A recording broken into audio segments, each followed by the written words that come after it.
요즘 세간에는 우영우 신드롬이 굉장히 불고 있는 것 같습니다. 어떤 초등학생들을 보니까요, 우영우 인사를 한다고요. 뭐 영투도 뭐 하던데요. 저는 따라도 못 하겠는데, 이게 어떤 거냐면요, 자폐 스펙트럼 장애를 앓은 사람에 관한 이야기인데요. 상호작용이 어렵고요, 의사소통이 어려운 것, 또는 반복적인 행동을 하거나 또는 흥미, 활동, 이것들에게 특징적인 어떤 증상이 나타나는 것, 굉장히, 그러니까 스펙트럼이라니까 굉장히 넓게 여러 가지 다양한 그런 현상들이 나타나는 경우를 자폐 스펙트럼 장애, 이렇게 부른다고 합니다. 그런데 이 드라마에서 나온 우영우라는 변호사는 자폐가 있지만 천재입니다. 모든 걸 다 외워버리죠. 그래서 나중에는 변호사가 되어서 활약을 합니다. 그래서 모든 사건들을 아주 재치 있게 천재적으로 해결을 해내게 되었죠. 그런데 이것을 보면서 사람들이 오해를 한다라는 그 뉴스들이 나옵니다. 평론들이 나옵니다. 자폐 있으면 뭔가 특별한 잘하는 것이 있는 게 아닌가, 이렇게 바라본다라는 거죠. 그런데 이렇게 특별히 뭔가가 나타나는 경우는 아주 극히 일부분이랍니다. 거의 대부분의 자폐의 장애를 앓고 있는 아이들은 어려움만 한가득 안고 있답니다. 그러니까 이것을 너무 그 좋은 쪽으로만 바라보게 되어지면 모든 자폐를 앓고 있는 아이들을 뭔가 특별한 것이 있는가 이렇게 바라보기 시작한다면 오히려 어려움을 당할 수 있다는 거죠. 지난주 예를 들었던 아스퍼거 증후군, 이것도 이 범주 중에 하나에 든다고 합니다. 엄마는 아들이 너무 안쓰럽고 사랑한다는 의미로 그 아이를 안아주기도 하고 쓰다듬어 주기도 합니다. 그러나 이 아들은 자기 몸에 닿는 그 모든 것들이 고통이란 얘기입니다. 누가 닿든 어떤 것이 닿든 어떤 사람이 하든 자기 몸에 닿는 것이 고통이라는 거죠.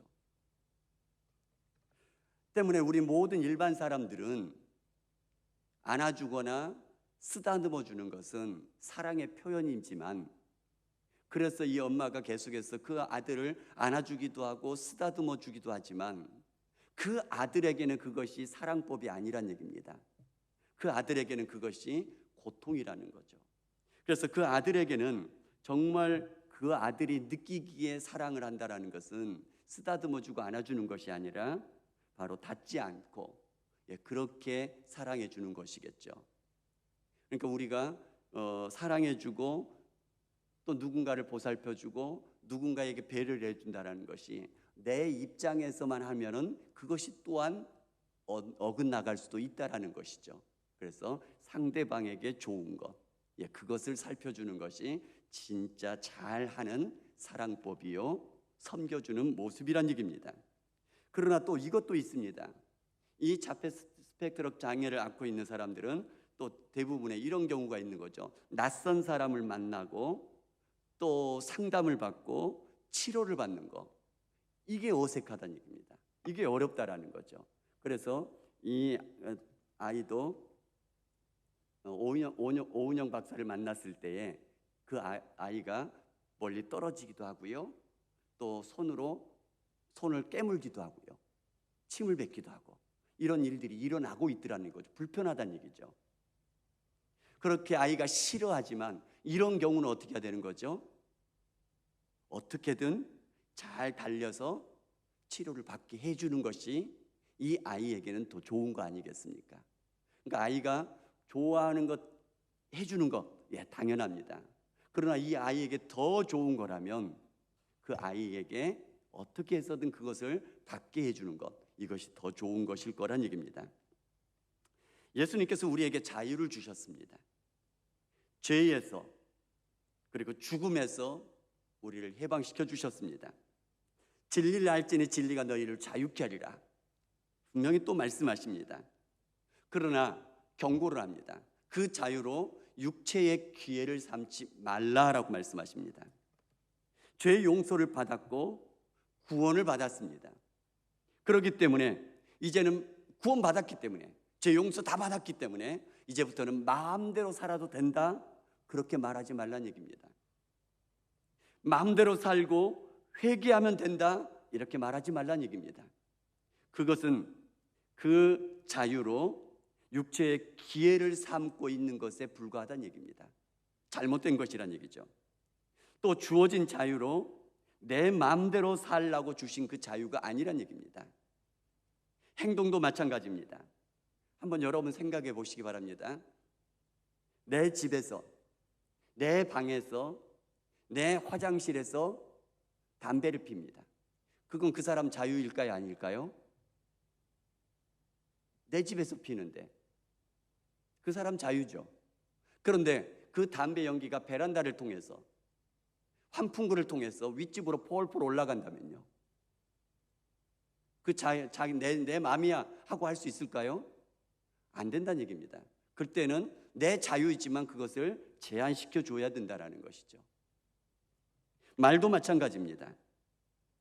때로는 사실을, 팩트를 있는 그대로 얘기를 해도 상대방에게 상처가 될 때도 있더란 얘기입니다. 그럴 때는요, 참아주는 것이 맞다라는 것이죠.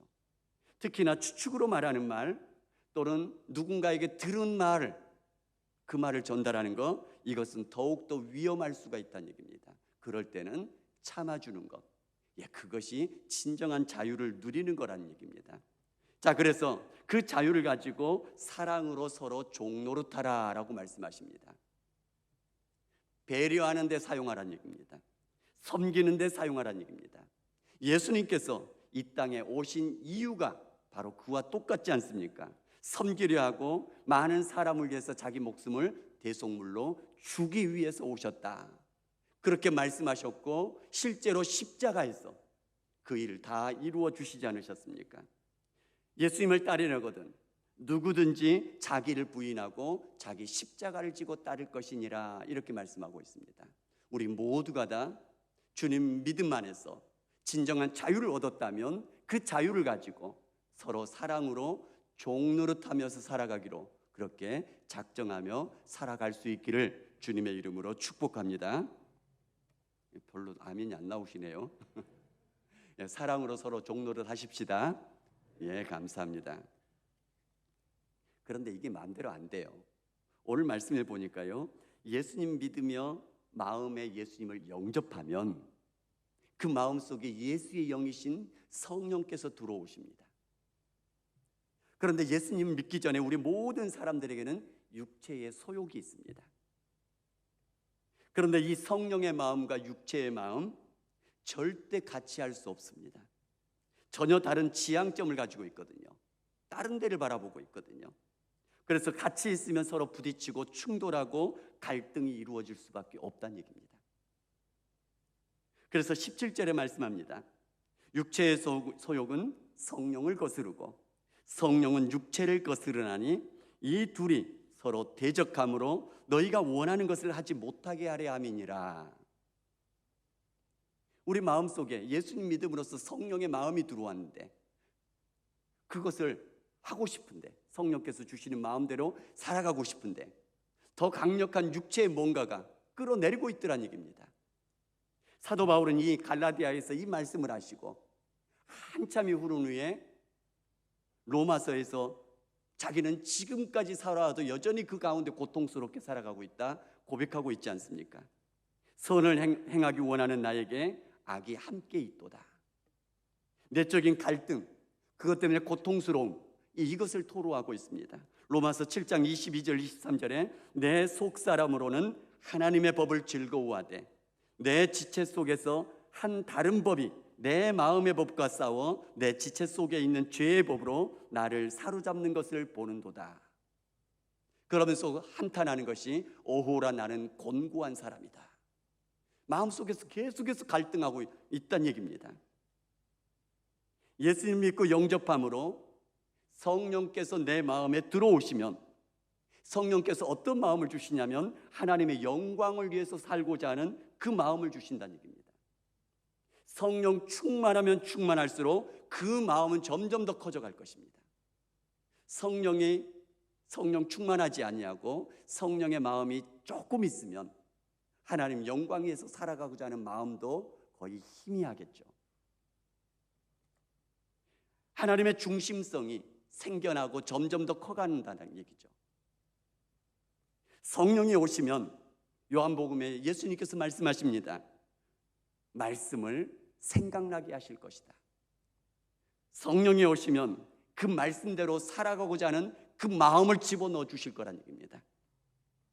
그래서 성령으로 인해서 거듭난 사람들은 예배 드리는 것을 즐거워하죠.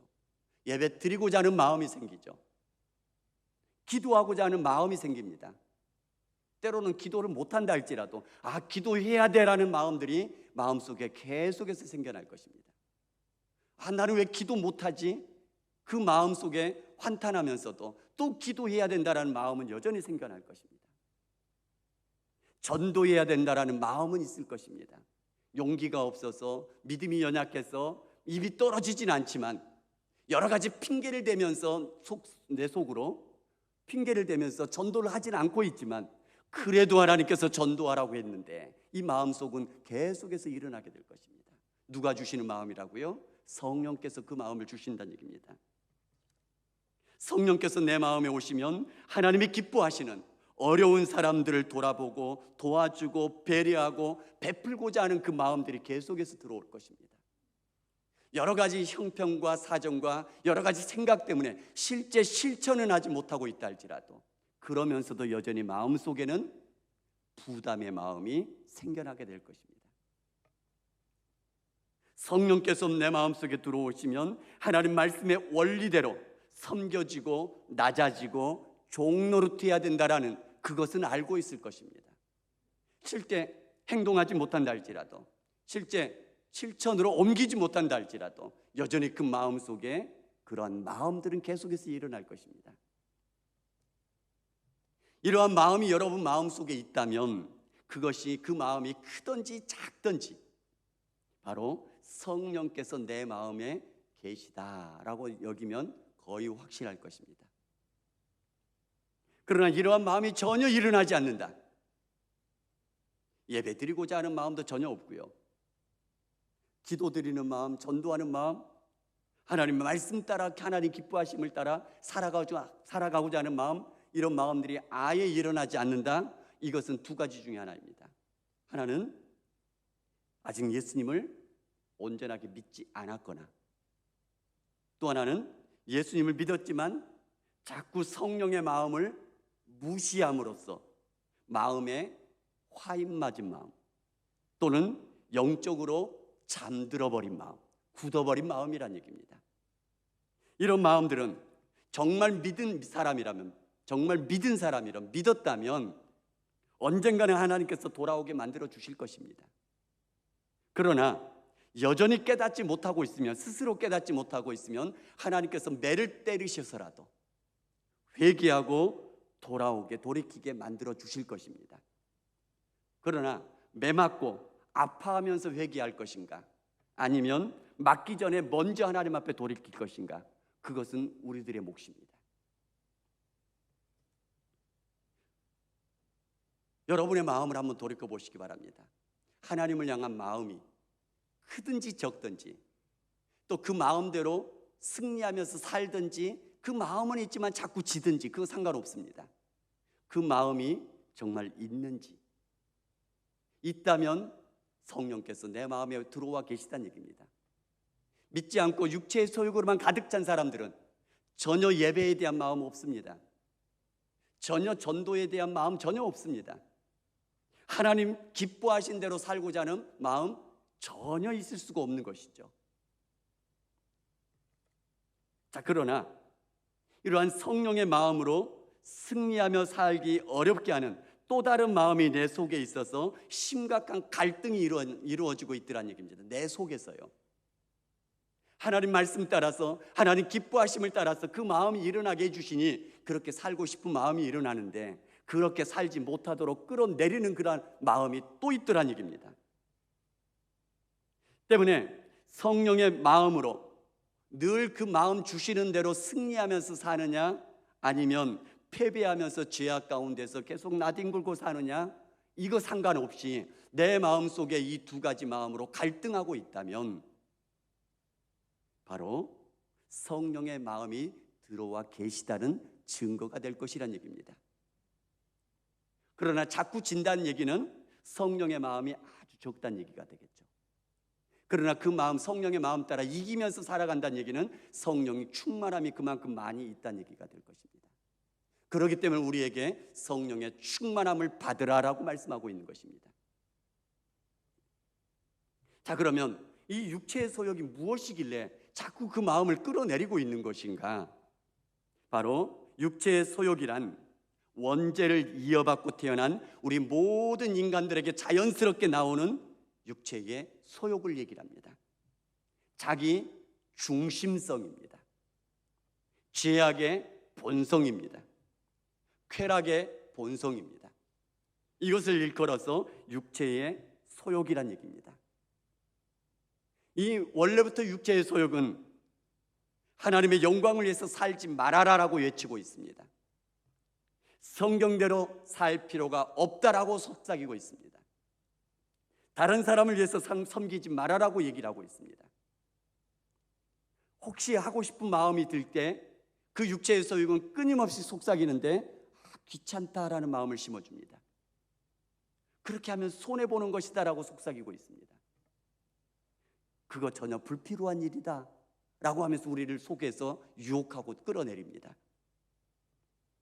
그러면서 여전히 육체의 소욕은 우리에게 강요합니다. 쉽게 살아라.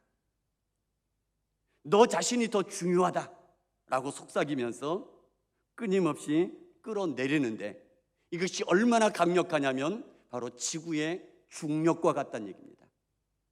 이 땅에 있는 모든 것들을 다 끌어내리고 있지 않습니까? 그 중력을 거스려서 올라갈 수 있는 것, 자연스럽게 올라갈 수 있는 것이 없다는 얘기입니다. 육체의 소욕은 죄악으로 우리들을 자연스럽게 끌어당겨 내리고 있을 것입니다. 그러면서 오늘 본문의 말씀에 15가지의 육체의 소욕에 대해서 말씀해 주고 있습니다. 음행과 더러운 것과 호색과 쭉 이어져서 술 취함과 방탕함과 또 그와 같은 것. 그런데 이 15가지를 크게 4그룹으로 나누어서 생각해 볼 수 있습니다. 첫 번째는 성적인 욕망입니다. 음행과 더러운 것과 호색, 이렇게 범주를 묶을 수 있습니다. 성경에서는 하나님이 만드신 한 남자와 한 여자가 결혼 안에서만 그 성이 선하다, 좋은 것이다, 이렇게 말하고 있습니다. 이 결혼을 벗어난 성적인 그 모든 것들은 육체의 소욕으로 정죄하고 있는 것입니다. 우리가 역사적으로 아는 것처럼 어떤 나라든 망할 때가 되어지면 여러 가지 문제들이 나타나지만 그 중에 대표적으로 또 나타나고 있는 것 중에 하나가 뭐냐면 바로 성적인 타락이 거의 있더란 얘기죠. 성적인 욕망은 어느 누구도 감당해낼 재간이 없습니다. 그래서 피하는 것이 정답이란 얘기입니다. 두 번째 그룹은 신적인 욕망입니다. 우상숭배, 주술, 이 범주에 묶을 수 있겠죠.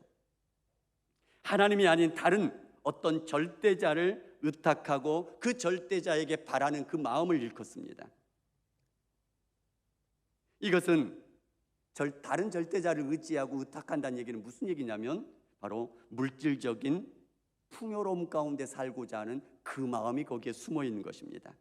대표적으로 바알과 아세라 신입니다. 이 신들은 바로 풍요의 신들입니다. 자기중심적이라는 거죠.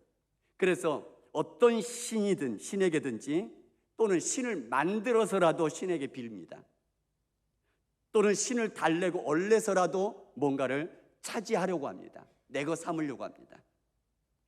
하나님보다 더 사랑하는 것, 의지하는 것, 이런 것들을 다 일컬어서 우상이라고 얘기를 하죠. 그래서 더 사랑하는 것이 물질이라면 또는 자녀들이라면 또는 취미라면 그 어떤 것이든지 그것이 우상이 될 것입니다. 신상을 새겨놓고 그것도 우상이지만 하나님보다 더 사랑하고 쫓아가고 있는 것이라면 그것이 우상일 것입니다. 이것의 욕망은 우리가 물질적인 풍요 가운데 그렇게 살고자 하는 그 욕망이 우리 속에 있기 때문에 굉장히 깊숙이서 끌어당기고 있다는 얘기입니다. 세 번째는 관계적인 욕망입니다. 이것은 다른 사람과의 관계 속에서죠. 원수 맺는 것, 분쟁, 시기, 분냄, 당짓는 것, 분열함, 이단, 투기, 이렇게 묶을 수 있을 것입니다. 다른 사람과 관계 속에서 내가 높아져야 됩니다. 내가 존중받아야 됩니다. 내가 인정받아야 됩니다. 그런데 이것이 거스러지면 기분 나쁘다는 얘기죠. 마음이 불편해진다는 얘기입니다. 내 위신이 깎였다는 얘기죠. 그래서 화가 나는 것이고요. 그래서 분냄을 잇는 것이고요. 그래서 수근수근하면서 내 편 만들어서 당을 짓는 것이고요. 그래서 불의를 하는 것이고요. 분쟁하는 것이고요. 이것이 내 개인적으로도 나타나지만 집단적으로도 나타나는 것, 집단 이기적인 것들이 나타나는 그것이 바로 여기에 있다는 것입니다. 그런데 이건 누가 가르쳐주지 않아도 어린 아이 때부터도 막 나타나기 시작합니다. 왜요? 원래부터 원죄를 가지고 태어난 우리 모두의 마음속에 있는 육체의 소욕이기 때문에 그렇습니다. 마지막 네 번째, 육체의 쾌락적인 욕망을 묻습니다. 바로 술 취함과 방탕함이죠. 진탕 먹고 마시며 난잡하게 노는 것들을 말하는 것이죠. 우리 사회는 어떻게 된 것인지 술을 권하는 사회가 되어버렸습니다. 술에 대해 관대한 사회가 되어버렸죠. 그래서 술 취해서 범죄를 저지르면 심신미약해서 형량을 감해주기까지 하죠. 저 개인적인 사견입니다만 술 취해서 범죄하면 오히려 더 형량을 높였으면 좋겠어요. 아멘 나왔습니다. 그래서 이 육체적인 쾌락, 이것은 그냥 놔두면 사람들이 끌려갈 수밖에 없어요. 근데 이거에 한번 사로잡히면 방법이 없다는 얘기입니다. 그리고 또 그와 같은 것들, 육체의 소욕은 이 밖에도 많다는 얘기입니다. 이 많은 것들이 우리를 끌어당기고 있다는 얘기입니다. 분명하게 말씀하십니다. 전에 너희에게 경계한 것 같이 경계하나니 이런 일을 하는 자들은 하나님의 나라를 유업으로 받지 못할 것이요 라고 말씀하십니다. 육체의 소욕을 제어하란 얘기입니다. 그냥 끌려다니지 말란 얘기입니다. 어쩔 수 없다고 포기하지 말란 얘기입니다. 아무리 강력한 것이라 할지라도 죄와 싸우되 피 흘리기까지 싸워내란 얘기입니다. 로마서 6장 13절에 너희 몸을 의의 병기로 드리라 라고 말씀하십니다. 로마서 12장 1절에 너희 몸을 거룩한 산 제물로 드리라, 이는 너희가 드릴 영적 예배니라 라고 말씀하고 있습니다. 육체의 소욕 너무 강력해서 끌어당기겠죠. 이것을 이길 수 있는 방법을 말씀해 주고 있습니다. 바로 성령을 따라 행하라. 그러면 육체의 욕심을 이루지 아니하리라. 성령의 인도하심을 받으라 라고 말씀하고 있습니다. 구체적인 방법은 다음 주에 살펴보겠습니다. 다음 주에 빠지시면 안 되겠죠? 주의 성령의 은혜로 굳게 설 수 있는 우리 모두가 될 수 있기를 바랍니다. 성령께서 해주시니까 나는 아무것도 안 해도 되느냐? 아닙니다. 피 흘리기까지 싸우는 것도 있어야 됩니다. 그것과 더불어서 성령의 인도하심을 받아야 되는 것입니다. 우리 모두가 다 주의 성령의 은혜로, 나는 연약하지만 주님께서 붙들어 주셔서 승리케 하여 주옵소서. 함께 기도하면서 승리의 그 길 걸어갈 수 있기를 주님의 이름으로 축복합니다. 같이 찬양하며 기도하겠습니다.